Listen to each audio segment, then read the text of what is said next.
Selepas 11 jam operasi mencari dan menyelamat SAR dilakukan mangsa ketiga tragedi tanah runtuh di kediamannya di Kampung Maharang, Tuntul Kana semalam 15 September akhirnya ditemui.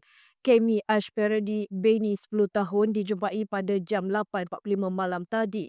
Sebelum dapat dikeluarkan jam 1.48 pagi ini. Dia disahkan meninggal dunia oleh Pasukan Perubatan Kementerian Kesihatan Malaysia, KKM.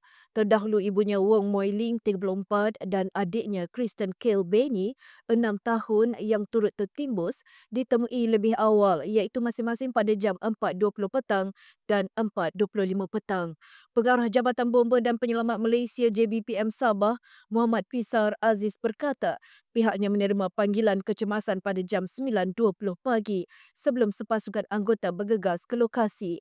Muhammad Pisar berkata operasi mengeluarkan mangsa dijalankan oleh pasukan bomba dengan bantuan agensi penyelamat lain termasuk Polis Diraja Malaysia PDRM, Angkatan Tentera Malaysia ATM, Angkatan Pertahanan Awam Malaysia APM dan Rela.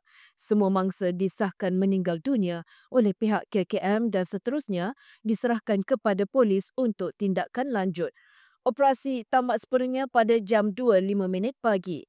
Dalam kejadian jam 9.20 pagi semalam, rumah keluarga berkenaan Ranap ditimpa tanah runtuh menyebabkan 3 beranak itu tertimbus di bawah runtuhan.